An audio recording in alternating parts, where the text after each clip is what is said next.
Magandang araw mga kaibigan. Bigyan natin ng reaction opinion itong post ni Attorney Anthony Lodalvi Vista. Isinare niya ang pahayag ni Attorney Lorna Kapunan na sabi dito, BP Sara 100% na sigurado umanong makukonvict ayon sa isang eksperto. Eksperto itong si Attorney Lorna Kapunan.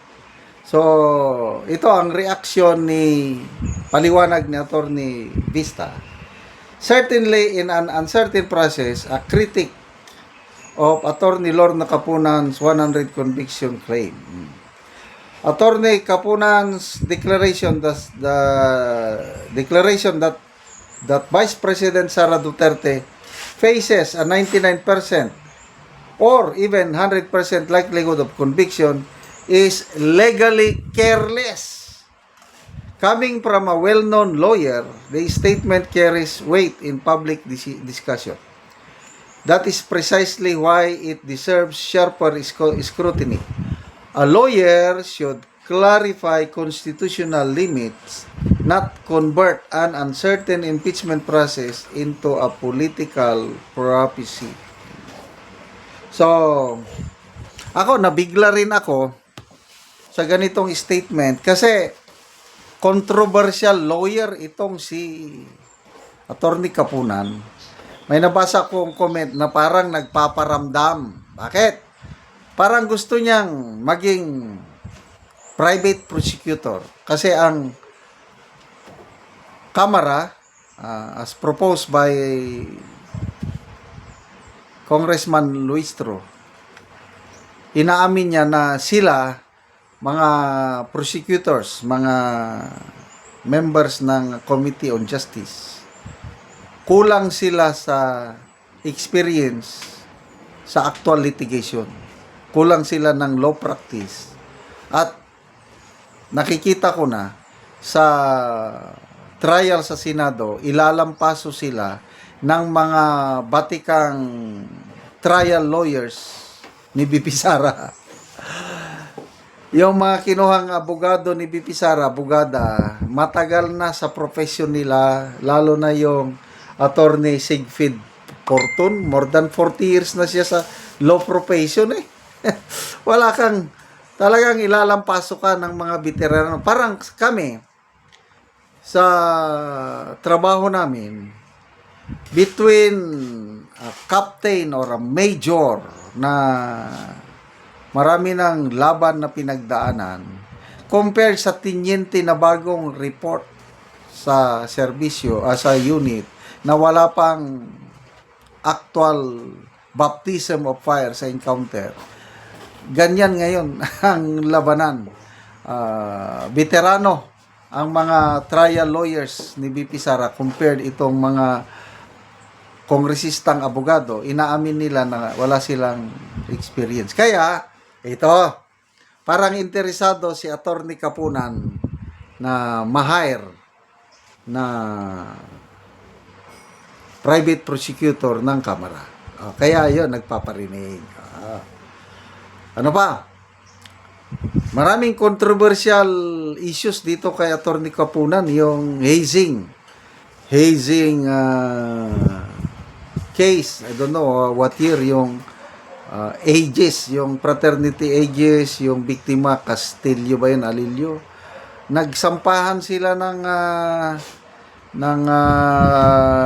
kaso ni UST Lodin Divina tungkol sa unjust vexation, ganun. Sa una, nanalo itong si Attorney Kapunan sa Municipal Trial Court. Nanalo siya. Kailang nag-motion for reconsideration si Lodin Divina sa trial court, nanalo si Attorney Divina, ganun. So, may mga kapalpakan din itong si plunder case ng senador, panahon ni Gloria. In a way, veterano na itong si Lorna Kapunan sa pag-abogado bilang trial lawyer, kailang yung sasabihin niya na 100% conviction, wala na ako. Hindi na ako maniniwala doon. Kasi, sinong nagsabi? Si retired Supreme Court Justice Adolfo Ascuna, one of the framers ng 1987 Constitution. Ang kanyang analysis, they lack the numbers. Ibig sabihin, the prosecutors, the House, lack numbers in the Senate. Ang basa ni Justice Ascuna is matatalo ang impeachment. Walang conviction na mangyayari sa kay BP Sara. Kaya nga, dito pa lang sa Committee on Justice na hearing, yon sinisira na nila ang credibility ni BP Sara. Ganon ang opinion ni Justice Ascuna. Ganyan din ang sabi ni Senator Marcoleta, they don't have the numbers. Sabi, they need 16 to convict BP Sara. 15 lang ang majority senators. How can they convict? Yung siyam na minority, solid yan. So, anong basihan ni Attorney Lord Nakapunan na 100% ang sino pa? Political strategist. Mr. Lito Banayo, anong sabi niya? 4 lang ang senador ang siguradong boboto ng conviction. Sino? Lacson, Soto, Hontiveros, and Pangilinan. Yung iba, maybe mag-abstain. So, 16 senators, nakikita ni attorney, political strategist Lito Banayo, 16 ang boboto ng acquittal. So, kanino ako maniniwala? Kay Kapunan? Oh, no way. Hindi ako sang-ayon. Malayo yung sinasabi niya. Ang aking nakikita, mananalo, maa-acquit si BP Sara sa kanyang impeachment trial. Salamat mga kaibigan sa inyong pagsubaybay sa channel nito. Nakakatulong kayo ng malaki sa tribong Talandig ng Bukidnon dahil ang sweldo natin sa channel na ito is pantulong po sa tribo. Namimigay tayo ng libreng yero at pako para makapagpatayo sila ng mas maayos na tirahan. Panoorin nyo ang video na ito. Karon mo na ni ang atop sa balay sa tagaan na mo og yero. So dako na gyud kayo og mga buslot ang iyang atop tungod kay dugay na manggod ni nga yero. Mana ni ang iyang itsura. So pambutangan lang gani og mga silupin.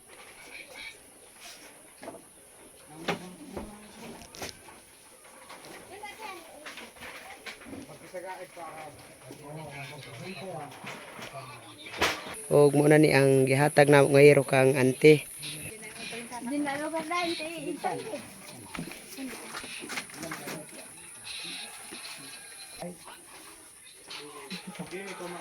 Nagyud ni kada kon sa buslot. So karon ante pila naman ni ka tuig ang inyong balay nga inani na ante ang itsura sa inyong atop dako. 30 na ka tuig. So dugay-dugay na gyud. Dugay na. So nga naman ante sa 30 na ka tuig, wala mo nakapalit og sin. Tungod sa among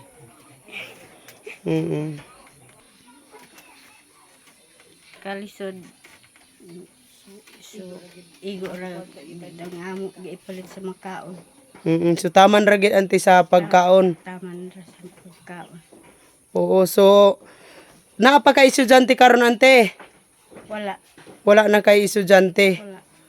Oo, so pila ka bukle ante ang imong anak? Napulo. Napulo. So asa sila gapuyo? Dinhi. So nakigpuyo lang sila sa inyo. Oo. So lisod gyud. So wala sila kaugalingon nga balay. Wala. So nag-usa kung magulan ante unsa man inyong himuon? Kung kuan magulan, wala naman kay kuan naman dako naman kayo ang mga buslot sa inyong atop. Pangita ra mi sa dili katuluan. So didto lang mo. Hmm. So dili mo makatulog og tarong. dili sa Ginoo sa nagtawang sa sin Sige ante, salamat. sa